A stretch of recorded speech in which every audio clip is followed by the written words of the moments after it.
Itu di Jakarta kan Mbak Priyo. Namanya Hasan bin Muhammad Al-Haddad. Hasan bin Muhammad Al-Haddad. Dari Habaib bangsa Al-Haddad. Tentang kepastiannya, wallahu alam. Kita nggak hadir ketika jenazah itu dimakamkan.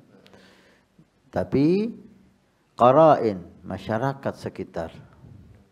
Karena beliau ini kalau dilihat tahunnya itu sangat jauh sekali ya. Kita lihat di internet, di Syekh Google, tahun berapa beliau ini. Nama asli Mbak Priyo Al-Imam Aribillah Al-Habib Hasan bin Muhammad Al-Haddad. Dia lahir di Palembang 1727. Masya Allah. 1727. Masya Allah. Sekarang 2023. Udah berapa ratus tahun ini. Ini 1700. 700 sekarang 2000 tambah 300 sudah 300 tahun yang lalu.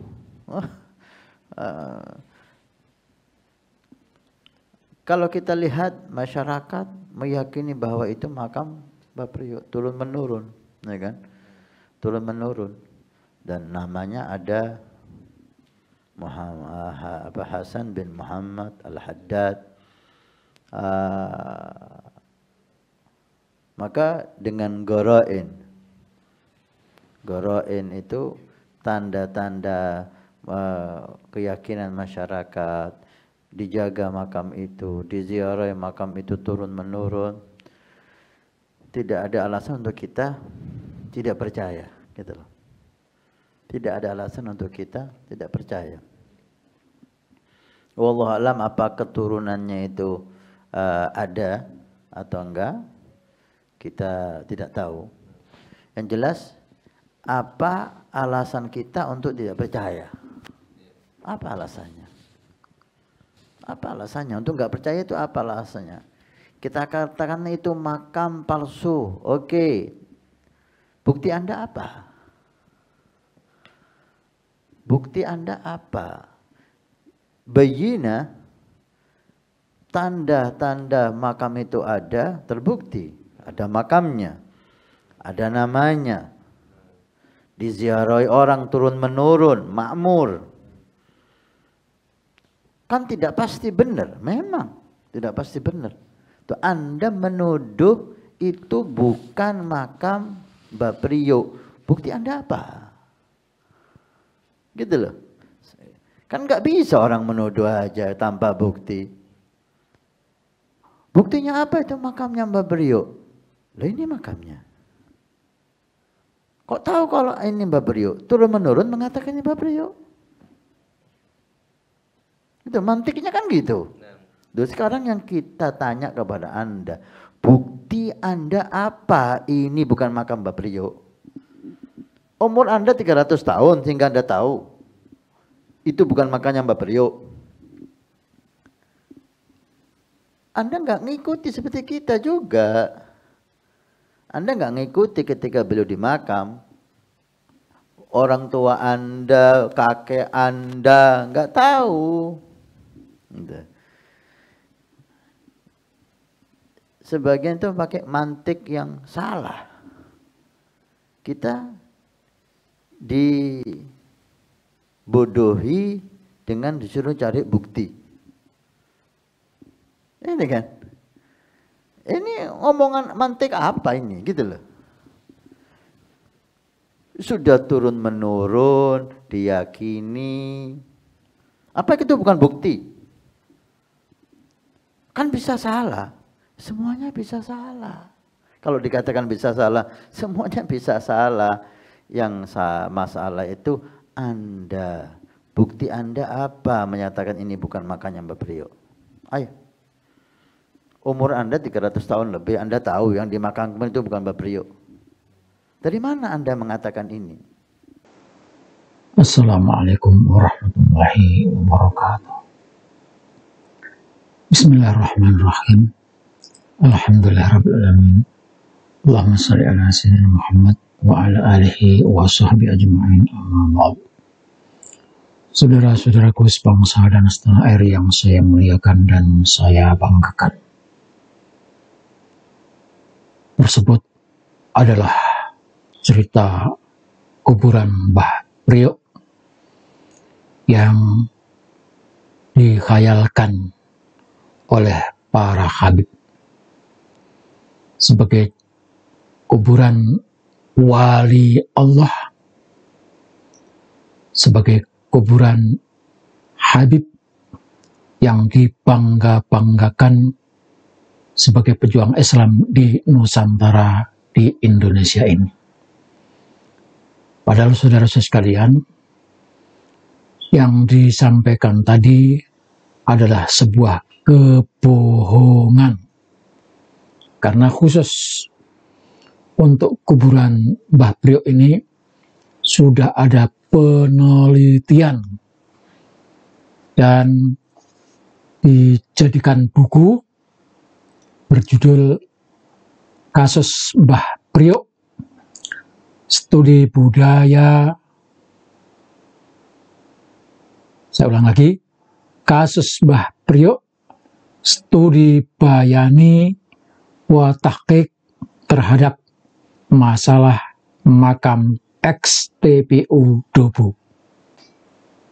Ada bukunya dan kita bisa ulas nanti untuk menjawab kebohongan Habib yang ada di video tersebut di atas. Sebagai tambahan, ingin saya sampaikan kepada saudara semuanya bahwa memang kebohongan yang paling menarik buat pribumi, orang-orang yang suka cerita khurafat, orang Indonesia, maka di situ masuk para habib memasukkan doktrin-doktrin cinta kepada Habib, cinta kepada para imigran Yaman yang bergelar Habib di Indonesia. Ini salah satu kebohongan, dan masih banyak lagi kebohongan-kebohongan yang dibuat melalui pembangunan kuburan-kuburan di Indonesia. Saudara-saudara sekalian, kebohongan itu memang sengaja dibangun, dibuat oleh para habib, dan khusus untuk kuburan Mbah Priok ini ada buku yang sudah saya sampaikan tadi. Saudara-saudara sekalian yang saya hormati dan saya muliakan, kuburan Mbah Priok di Tanjung Priok itu adalah kebohongan, cerita, khayal yang dibuat oleh para habib. Biasa habib-habib itu kalau ingin mencari massa untuk didoktrin, mengumpulkan massa untuk dimanfaatkan sebagai sumber pendapatan Prioknya, maka membuat kisah, membuat cerita halu seperti kakek-kakeknya yang suka sekali membuat cerita-cerita khayalan seperti orang kesurupan. Maka Mbah Priok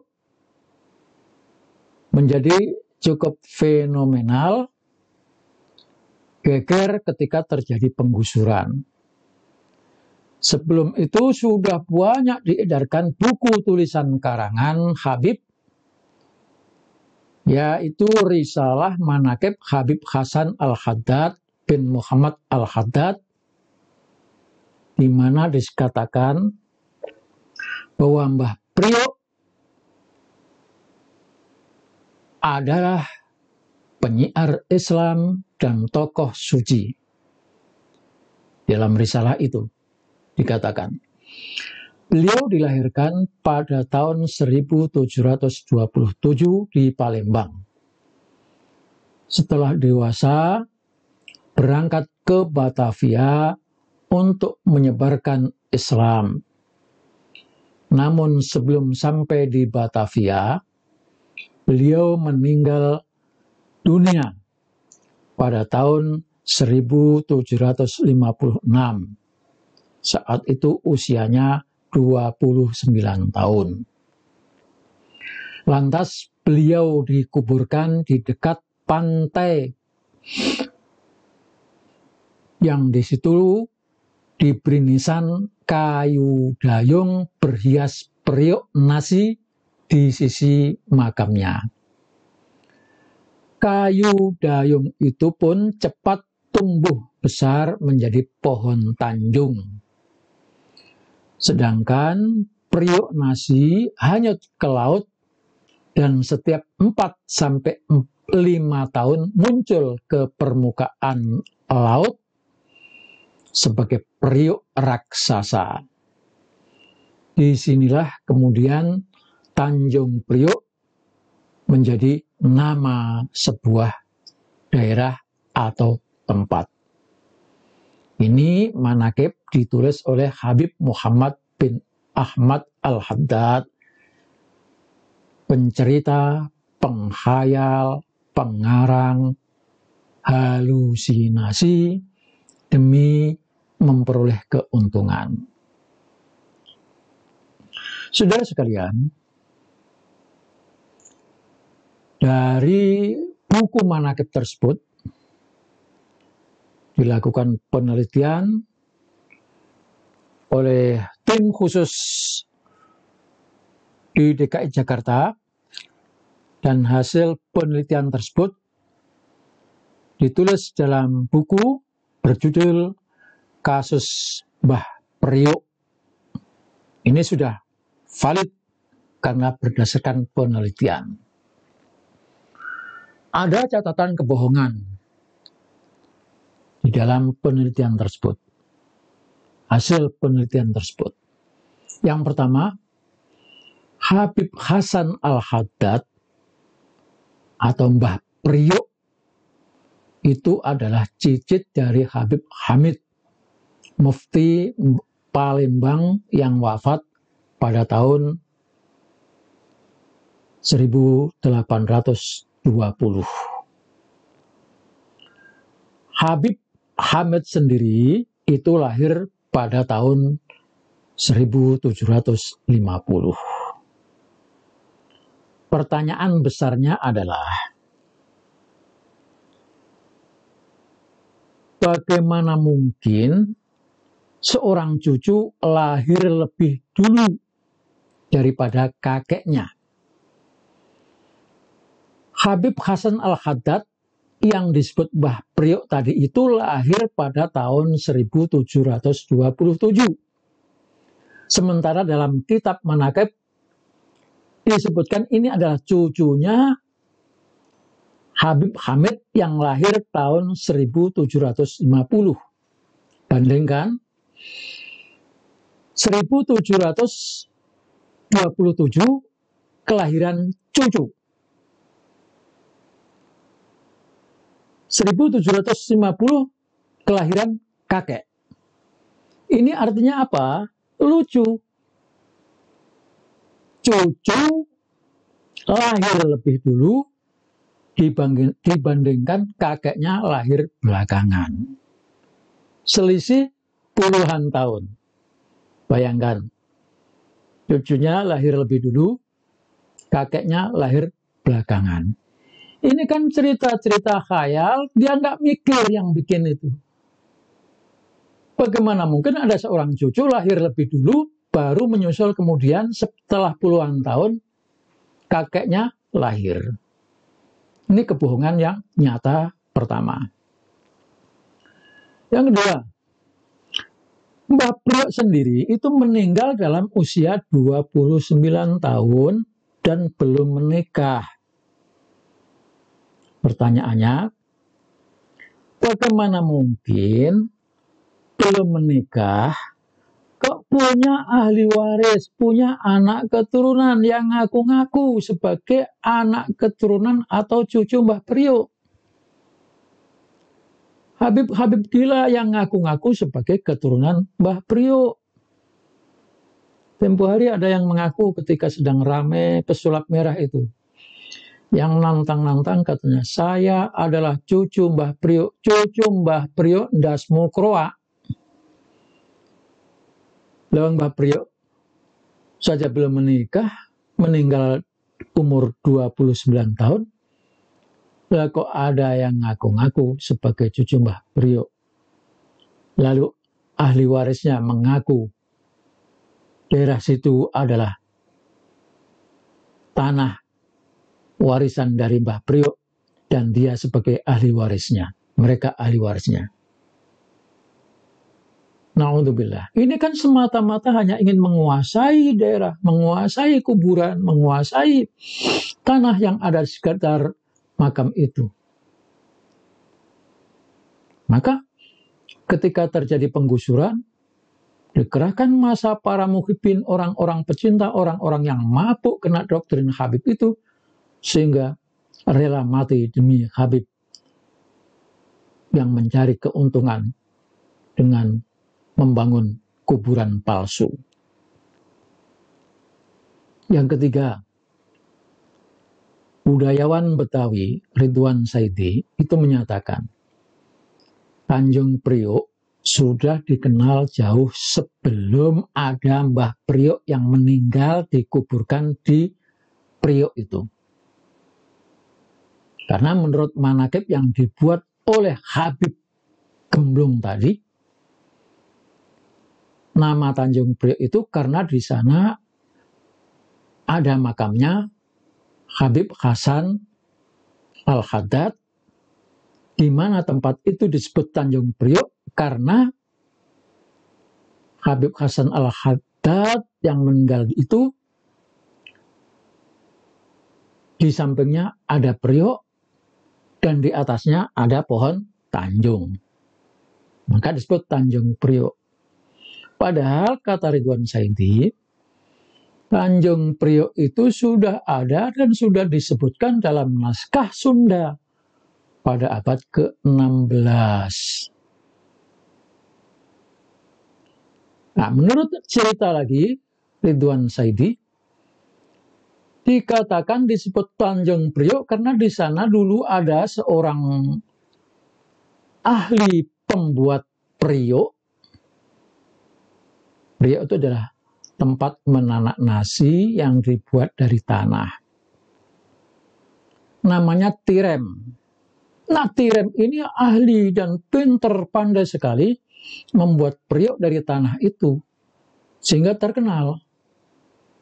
Nah, karena tinggalnya di daerah tanah yang menjorok ke laut, nah tanah yang menjorok ke laut itu namanya tanjung, maka dikenallah Tanjung Priok. Saudara-saudara sekalian yang saya hormati dan saya cintai, begitulah tipu daya para Habib untuk membuat kebohongan melalui cerita-cerita khayal yang dibuatnya, melalui cerita-cerita khurafat yang dibuat oleh kakek-kakeknya, melalui mimpi-mimpi yang disebutkan oleh engkong-engkongnya yang katanya menjadi wali-wali Allah. Semuanya menjadi doktrin, masuk ke dalam pikiran bawah sadar oleh para rakyat pribumi Nusantara, dan itu menjadi doktrin yang turun-temurun, sehingga ketika pribumi sudah terdoktrin, maka selalu siap menghamba dan siap menjadi budak para Habib. Oleh karena itu, saudara-saudara sekalian, mulai saat ini, mari kita gunakan akal sehat kita. Kita gunakan nurani kita. Logika kita harus jalan karena saatnya sekarang ini bukan lagi kita mudah dibodohi. Tidak boleh lagi sekarang ini kita ditipu-tipu dan diperbudak atas nama agama. Karena mau atau tidak mau, siap atau tidak siap, Habib-habib yang sekarang ini terbukti bukan keturunan Rasulullah Shallallahu Alaihi Wasallam. Wassalamualaikum warahmatullahi wabarakatuh.